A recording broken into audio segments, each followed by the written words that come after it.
80 municípios estão acima do limite de gasto com pessoal permitido pela Lei de Responsabilidade Fiscal. Meu convidado de hoje é o corregedor e conselheiro do Tribunal de Contas do Estado, Gilberto Jales. Boa tarde, conselheiro.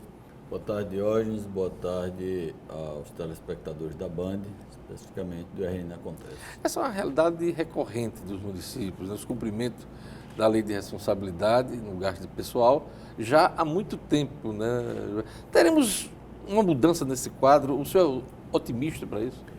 Veja bem, os tribunais de contas, de uma forma geral, e o nosso especificamente, têm atuado com relação à questão da norma, não só da obediência dos limites da Lei de Responsabilidade Fiscal pela sua importância, né?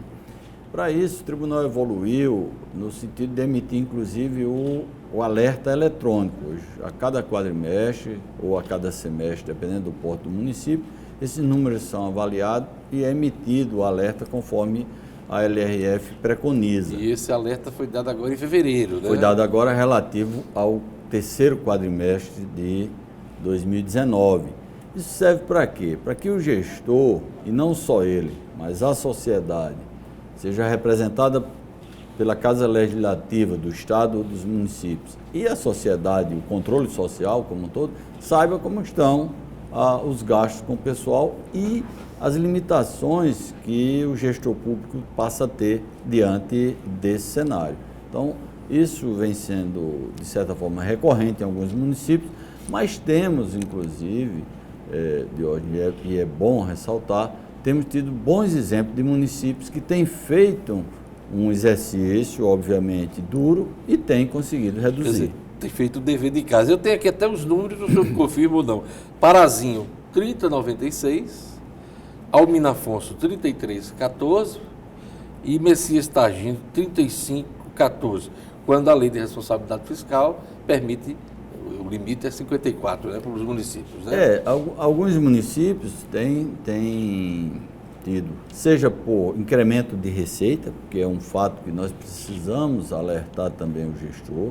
Ele tem a obrigação de buscar a receita do município, e a receita que não é dele enquanto gestor, é do cidadão do município. Se a receita seja de ISS, seja de IPTU, seja de taxas, enfim, toda aquela receita própria que cabe ao ente municipal se fortalecer, se organizar e ir buscar, é necessário para compor essa equação, como também, por outro lado, reduzir despesa. E a LRF sempre foi tratada como uma lei muito dura com o servidor público, quando na realidade não é assim. Ela é dura, sim, no sentido de que estabelece um limite para que possa o ente ter recurso suficiente para atender a população, né? Nos diversos serviços. Nos diversos serviços. A gente falou, o senhor citou os bons exemplos, né? Parazinho, Almina Afonso, Messias, mas tem os que estão mais complicados, né? Como o Bento Fernandes, que compromete as 70,83% da receita, né? Por cento da receita, Purezas, quase 70%, 69,95%, e Lagoa Salgada, 69,74%. Para você ver que o município, quando chega nesse limite, significa que praticamente ele não dispõe mais de recursos para fazer nenhum investimento ou para cobrir as despesas ordinárias do município. Custeio, né? Da máquina, como se diz, não tem sentido você ter o professor e não ter energia na escola, você ter o médico, a enfermeira e não ter gases esparadrapo no hospital, que tem que ser custeado com esse recurso. E no caso de Bento Fernandes, no ano passado, o prefeito chegou a fechar a administração durante 3, 4 dias, né? Em protesto contra a falta de recursos, inclusive o sequestro de alguns valores por conta do INSS, dívidas com a Previdência, né? Isso. E é bom entender que às vezes diz, o Tribunal de Contas está obstaculando determinadas atividades. Não é bem assim. Nós tivemos vários exemplos de municípios que divulgaram, chegaram a publicar editais de concurso. O tribunal foi lá, suspendeu esses editais, porque não tinha sentido. Para evitar novos gastos, né? Novos gastos, que não teria sequer condição de pagar esse pessoal. E alguns desses municípios se reajustaram, fizeram alguns termos de ajuste de gestão com o próprio tribunal, reduziram essa despesa e aí sim puderam fazer um concurso e aquele que submeter esse concurso vai ter certeza de que vai ser chamado e que, uma vez trabalhando, vai receber o seu salário, que é o mais importante. Só para registrar, Natal, 47,16% de sua receita comprometida com o pessoal e Mossoró, 46,99% de sua receita. Agora, o senhor estava falando na lei de responsabilidade fiscal, mas por outra a gente lê na imprensa tentativa, não só em Brasília, mas também discussões aqui, para flexibilizar a lei de responsabilidade fiscal, principalmente essa questão do gasto, doutor Gilberto?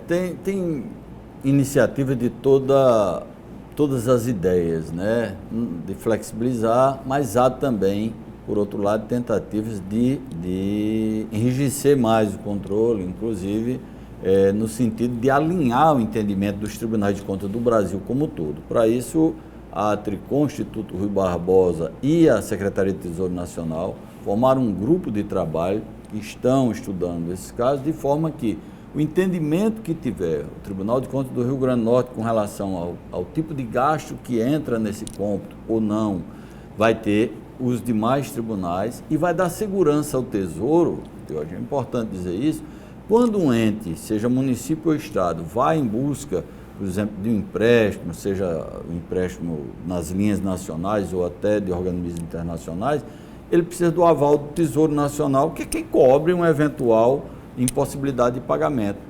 E o Tesouro, às vezes, se depara com entendimentos diferentes. Então, está havendo um alinhamento, uma uniformização desse entendimento, para que não diga, mas o Tribunal do Rio Grande do Norte permite isso, o Tribunal do Ceará não permite. Isso vai acabar.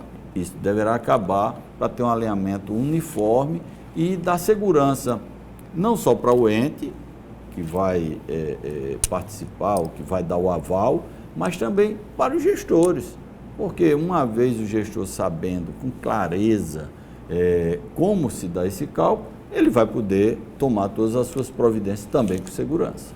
Isso é importante. Como é que está o índice de transparência, que tem a ver, inclusive, com o trabalho que o senhor desenvolve hoje, como corregedor do Conselho, do Tribunal? Foi feito um levantamento sobre o índice de transparência, a nossa ouvidoria divulgou, isso trouxe uma repercussão grande, ao ponto de que muitos gestores já buscaram, junto ao tribunal, demonstrar que fizeram modificações nos seus portais, que estão dando mais transparência. E o tribunal, através da Diretoria de Assuntos de Municípios, ou de Assuntos Municipais, está fazendo um novo levantamento diante de um novo cenário.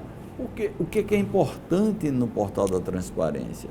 É outra coisa também que há, de certa forma, alguma distorção. As pessoas dizem, isso é para divulgar o salário do servidor. Não, para estar lá todo o gasto e toda a receita do município. Todas essas informações. Despesas, né? Quanto o município gastou com saúde, com educação, com cultura, com contratações, os contratos, os pagamentos, é para estar lá para que o cidadão saiba. Então, há essa linha de atuação para permitir que esses portais estejam à disposição do cidadão, para que o próprio cidadão possa ter essa informação, sejam os conselhos, ou seja o cidadão comum, ou até, como eu disse antes, o cidadão legitimado pelo voto para fiscalização, que são os vereadores. Dia desses, um prefeito estava me reclamando que estava sendo alvo de fake news nos blogs, com gastos astronômicos. Se tudo estiver no portal da transparência, esse problema acaba, né? Esse problema. Ele vai lá e publica o espelho do portal da transparência. Se tudo estiver direitinho, ele não tem. Isso dá segurança ao gestor, né? E aí a lei e a atuação dos órgãos de controle visa, acima de tudo, preservar a boa gestão. Houve melhoria nessa questão da transparência? Houve melhoria, tem muito que caminhar, mas já houve melhoria, porque há um tempo atrás isso era uma caixa preta e ninguém tinha acesso a esses dados da gestão e precisamos ainda caminhar mais, inclusive buscar bons exemplos, né, e demonstrando que esses bons exemplos podem ser seguidos. Existe um modelo, o Tribunal de Contas do Estado disponibiliza um modelo a ser seguido pelos municípios? Não existe um modelo, mas existe a preconização, aquilo que a lei diz que é o mínimo necessário para estar lá. né? Quais as informações mínimas que o cidadão precisa ter acesso. E claras, né? Porque não adianta jogar um bocado de números sem as pessoas entenderem Exatamente. o que é que está lá, né? E aí essa linguagem mais técnica, contábil, econômica e jurídica precisa ser, de certa forma, traduzida para que o cidadão saiba o que é que está acontecendo. No dia 16 de março, próxima segunda-feira, será o dia da ouvidoria, né? Ouvidoria Day. E vocês vão comemorar no Tribunal de Contas? O que é que está previsto de programação, conselheiro? Diógenes, a convite do presidente Ivan Bonelha, do Instituto Barbosa, eu estou presidindo um comitê de corregedorias e ouvidorias a nível nacional. E uma das ideias lançada pelo comitê e abraçada por todos os tribunais de contas do Brasil, inclusive pelo TCU, é de que no dia 16, em comemoração, em alusão ao dia da ouvidoria, o dia do ouvidor, todos os tribunais de contas do Brasil façam algum evento de forma a fortalecer a atuação das ouvidorias, que são instrumentos fantásticos de apoio ao controle social. As ouvidorias têm tido um papel determinante dos tribunais de portas abertas à cidadania, por todos os meios que você puder imaginar. Seja o canal da população junto ao órgão, né? Para chegar, para levar informação, para levar elogio, mas também para levar crítica, para levar a denúncia, enfim. Então, nesse dia, ao mesmo tempo que a próxima segunda-feira, em todo o Brasil, vai estar tendo algum evento nos tribunais de contas para tratar disso. E os senhores vão fazer na próxima segunda, Vamos fazer, né? Aqui, também no Tribunal de Contas do Rio Grande do Norte, inclusive convidando o ouvidor-geral da Universidade Federal do Rio Grande do Norte, que vai tratar dessa questão. Também a CGU vai estar presente, falando mais do fortalecimento do controle social. A CGU é parceira também nesse trabalho. E a nossa coordenadora da ouvidoria, a professora Marise Magali, que também vai tratar de como o cidadão ter acesso a esses dados. A ideia é que, num passo seguinte, o tribunal comece também a atuar de forma a fortalecer a implantação de ouvidoria em todos os municípios do estado. Isso é bom. Vamos acompanhar isso. Eu queria agradecer a presença do corregedor, conselheiro do Tribunal de Contas do Estado, Gilberto Jales. Obrigado, doutor Gilberto, por sua participação. Eu que agradeço e agradeço a audiência.